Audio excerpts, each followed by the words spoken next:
Hela, and welcome to Coffee with AvyLa. I am Aviana Lemaire, and this is my cozy chat station where I will be talking cozily about everything I can think of on the subject of life. And that subject will not be limited to life as a neurodivergent or neurotypical individual, and I mention both because all this information, honestly, I feel like just about everybody can find some use in it, even if it's just understanding somebody else better. So I'm not limiting. If you find a place here, welcome in. As long as we're loving, welcome in. So today I want to talk about something, and I don't know how I'm going to talk about it, but I'm going to throw it out there. The concept of self-identification inside of autism, inside of the autistic brain, inside of the concepts of sex and gender and how it affects everything, which involves everything from regional culture, religious culture, neurological culture. And I will play very hard on the knowledge that autism and ADHD are neurological cultures, because if we are not attempting to pathologize ourselves or others, then we will walk into a room and see people naturally behaving differently, and we will process that as a thing that's happening. And that's about it. And these cultures are very much things that are happening. That was how I walked into the room and processed neurotypical behavior, thing that was happening. But on the subject of, I've said before that for me gender doesn't exist, but I see how it affects other people. So if I address it from that viewpoint, I would definitely count myself in that category, because whatever it is that my behaviors are and my beliefs are and my feelings are, they never fit properly or 100% definitely with how other people seem to be classifying it. So when somebody says girl at me, like it's an accusation of 50 million different things that I had to be or was expected to be, it just hasn't been me. I've been really taken aback because once I realized I'm autistic, and I realized that before I was even certain about ADHD, more things, I'm just thinking right now, more things I want to talk about in these subjects. Once I realized that, I found myself for the first time in my life starting to get involved with an entire autistic and ADHD community. Before that, for my whole life, I had less than a handful of people I knew who had been diagnosed or who were self-diagnosed. Less than a handful. I'm not sure at any given time that I related with more than 2 people my whole life. Although I have some suspicions about other people, you start to recognize it and you start to look around your immediate family and see where you got all of your traits from. But man, that's another subject entirely for another video. As far as people where I knew, like a little boy when I was a child who was ADHD, and he had some of those privileges to be able to get that diagnosis really early in life, and also was male. So when someone looks at you and they see you presenting as male, you are way more likely to have the opportunity to be discovered as ADHD and have any way of addressing that throughout your whole life. I did not get that opportunity. I did not get that opportunity at all. But aside from that person and maybe 1 or 2 more, I only remember 1 right now, I just didn't have people around who were similar to me in basically any way. And we're talking about as friends. So when it comes down to sexual interest or romantic interest, wow. That was a conundrum, because now you're taking the level of misunderstanding and neurological sort of incompatibility, neuroculture incompatibility that you're experiencing with every single person on the street, and taking it to a level that is just so much more intimate, way more intimate. I will tell you this. I have had very limited emotional capability with the majority of people I've met in my life because of the incompatibilities and the constant sensation that I was unsafe, because I was being judged or misunderstood, or when people liked me, they were liking my mask. in exclusion of me. So this feels extremely personal, but here I am sharing it. I never truly fell in love in that way. I fell in love with people like, you just, oh my gosh, I'm in love with this dress, I'm in love with this hamster, I'm in love with this friend, but not like I'm in love with this person who might be my life mate. I didn't truly fall in love until I found my neurodivergent community. I had been through so much in life, I didn't believe that was possible, and we're not getting into that. But I met someone who was autistic and validated me. Everything I said existed, was true, was understandable, and I had some level of compatibility I never had before, and everything just changed. And for the first time in my life, just the past few years, mid-30s, never been in love before. That's the first time I was able to fall in love, because my heart wouldn't allow me to go there and get hurt in that way, knowing that somebody didn't love me for me, because whether it was about them or them plus everybody, I was scared to show my true self. So I personally, this is the way my system worked, I couldn't fall in love with anybody until I started exploring my neurokin, my neurocultural relations. And then I was able to use a classic turn of frame from my time frame. I was able to exhale. And that feels super corny, but I said it to myself in my head a while back, and I thought, it doesn't feel corny anymore. Because even if it was played to death during that generation, it really was walking around like this all the time with everybody else. And then I met some people who had anything in common with me and my experience and knew what it was like on a deeper, intimate, and profound level. And I felt my whole body physically, mentally, emotionally, spiritually, every part of my being exhale. The tension went out of me. It was amazing. So one of the things that has branched off from that experience, that was an experience, it took place.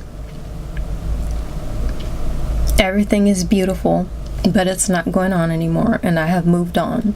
But anytime I've ever been in love in my life, which at this point has been twice, and I don't need a million times, but you know, when you're 9 and 10 and you think you know what your life is going to be like because everyone's telling you all of the time, it hasn't occurred to you that it will be 3 decades of the opposite of that. We're going to sidestep that one.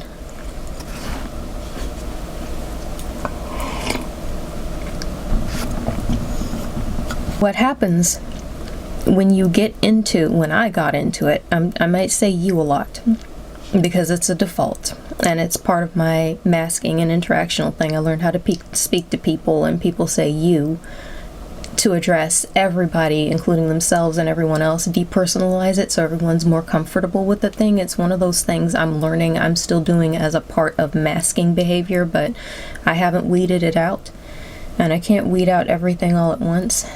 Believe me, I've tried. It's impossible. Believe me, it was impossible for me. It might be possible for somebody else. I'm saying it was impossible for me. It goes too deep. So what you run into, and what I ran into, when I started getting involved with human beings for social reasons inside of the autistic and ADHD community, is that you are dealing with an entirely different beast. Our brains work differently. Our brains work differently and to varying degrees in different ways. And both of the people I fell in love with are autistic and male. And there's no information out there in the world on how autistic males interact. I'm coming from a long history. I don't want to get into it, but I'm also honest about it. So I'm protecting my feelings and emotions when I say this, but I'm just going to address, I'm coming out of a life where I've been through everything. And I'm processing it hard. But I spend a lot of time doing a lot of research into healthy behaviors and into unhealthy behaviors so I can refresh myself and remember checking myself, because I know that I have inherent instincts I had that I remember from being a toddler, and then I have decades of bad and unhealthy instincts on top of it from being treated badly, from being the odd one out, from being misjudged, from being expected certain things of when I didn't have them to give and I had to make them up in order to avoid the ramifications. I've got a lot of trauma to sidestep, and so I end up doing a whole lot of, I'm very careful about my sources, but I know so much psychology because I've been studying it since I was a small child. It's a strong, lifelong interest, and I'm very good at it. So when I run across somebody who's a new source, I check them based on my own knowledge, my own lifelong knowledge. I find information that's out there in SCADs, even good information about dating and relations. I'm looking this up over this past few years. I'm looking this stuff up and I'm trying to figure out, for instance, is this actually attraction or am I making it up because I'm starting to get confused? There are a million laws and rules out there, and the basis for it is all based in the neurotypical brain.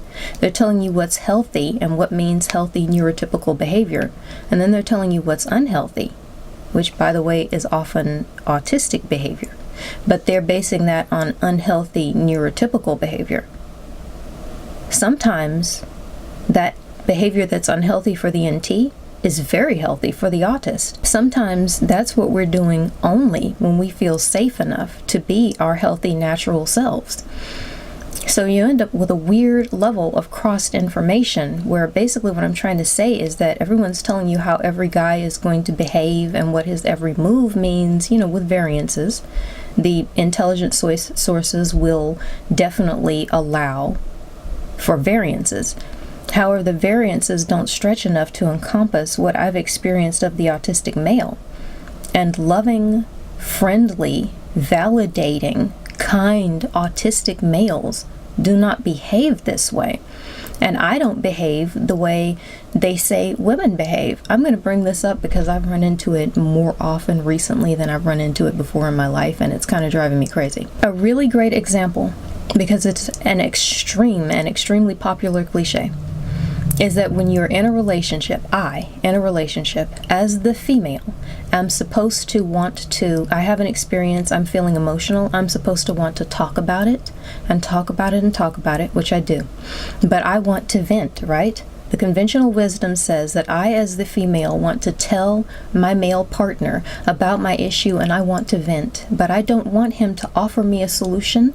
I don't want him to try and fix the problem. I just want him to listen, that I'm going to get upset if he tries to fix the problem, that it's going to be a huge point of incompatibility and he needs to just keep it to himself and allow me to vent and not fix anything.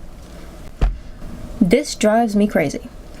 I don't know if this is an autistic thing, and I would love to hear in the comments if you agree with me or not. Fabulous. Power went out, so I've changed the battery and we're going to keep getting. We're going to keep going. My feeling is that I have a problem. I dislike the problem. I am calling it a problem because I dislike it. I want it solved, or else I wouldn't be upset. I'd be enjoying it. Like you enjoy anything that's happening to you that you don't want to go away but actually want to continue on indefinitely. But no, I don't feel this way. I don't enjoy it. I want it solved. Why would I be upset when someone I love reasonably takes me into account and tries to offer something that could apply to me and fix said problem so I can get back to my previous feelings of glee and delight and whatever else I want to feel when nothing is bugging the heck out of me? I do not feel upset when someone offers me a solution. I am, let's be real, no matter what people's intentions are, sometimes it's just not going to work. Sometimes, even if it's a good suggestion, it doesn't apply to you at all. I run into that a lot. But if it's that one person in my life who's that special and they know me like that, why would I get upset when they try to fix the problem? I don't understand. I don't understand at all. I'm a problem solver. I like to think about things and pay attention and run my logic through it. I like to run my sense through it and all of my wisdom and knowledge I've gained and honed over all of the years and try and eliminate problems. Why would I be upset when someone tries to do this? I'm not upset. Bring it on. I don't want my problem. I want it solved. Have at it. It's not like everyone on the entire planet needs to try and do this with me, but on the subject of that person you're close to, that bestie, if you've got one, that friend, whoever knows you, if someone can say something relevant, especially if it's a love or a lover, someone in that capacity where you know them like that, you know me like that, I'm not mad at you for trying to fix it. That makes no sense to me. I honestly don't understand that at all. And I've been hearing this about female psychology since I was a small child and thinking, back in the day I was like, this is science. I love science. It keeps proving itself true. There's a difference in psychology and some of the other sciences. Reverse engineering something from what you see into what is causing what you see so that you understand it better is very different when it's something like trying to see how a heart pumps than it is when it's trying to see how the human being pumps. It's a very different thing. But nobody's asking me because no one was trying to study the autistic or ADHD reaction. So I don't know if that's just another thing about me that I don't understand, that's different from everybody, where no one seems to relate, or if that's just how autistic females feel, because I've never heard any woman on this planet negate that. And as a child, I wasn't going to negate that. I was learning psychology. As a teenager, as a young adult, I knew that wasn't how I felt, but you're telling me that you know this thing, that science has proved how my hormones work. Hormones are another thing. We'll get into that. You're telling me this is scientific. I was told by a great deal of experts, whether I knew them personally or they were just people who are exalted in their field, accomplished authors, people who have practiced for decades, whatever it is. I respected expertise as a child because I did not know what it really meant. I didn't understand many of the sort of Terran involvement factors, the things that happen on Earth that are specific to people's perception. I didn't understand what expertise means in reality versus my concept of what it would mean in truth. My light went out. Let me replace that. So in essence, I was being told a whole lot of things about my brain based in finite scientific knowledge coming from finite scientific experts who know everything according to them. And they have the studies and they have the proofs. And aside from whether or not any of that stuff actually plays for the average person, especially these days, there's the fact that it wasn't playing for me specifically. But I didn't understand that. I just listened. That's my approach. When something doesn't make sense to me, I listen and I pay attention so I can understand everything about it. I want to know why it doesn't make sense. I didn't know if it was just me. Everything about me was always supposed to be post-traumatic. I'm thinking, I don't know, maybe I want my problem solved because I've been through some stuff. But honey, let me tell you, at that age, the things I had been through are nothing like what was to come. It was just, at that point, at a certain point in life, it was basically just childhood with an edge. Things would not break loose and bust loose and go wild for basically right after that age, actually. We're being perfectly honest. But I was questioning this stuff early because it didn't apply. There's a lot of psychology out there about everything you do, from the way that you flick your hair. I've learned how to do stuff like that. Sometimes I will throw on my mask and I'll be like, I will do some of this stuff because I've learned to do it. This is one of those things where when you discover you're autistic and you've been masking all of your life, and you discover you're ADHD, and ADHDers mask all of their lives, and they might seem like different masks, but man, when I tell you this from truth, they layer. They not only have a lot in common, they layer, and now you're double masked. So when I discovered all of that stuff, I started to realize how much of me was not uncomfortable because I was unwell and broken, but was uncomfortable because my wellness was just an NT mask and it didn't fit me because I'm not an NT and I'm not a mask. It's this thing I always had a thing for Marylin Monroe. I don't remember who said this quote, but somebody did say something about her. I'm paraphrasing, but it's as close as I can get because I can't read the quote off right now. The entire world thought that she was a dumb blonde, and her problem was that she wasn't dumb and she wasn't a blonde. So that's been what my autistic and ADHD experience has been like. I wasn't neurotypical, and I wasn't the mask. So that's why everything felt uncomfortable. Of course it felt uncomfortable. It wasn't me. That's a lot of masking information, but I don't know how you live through the experience.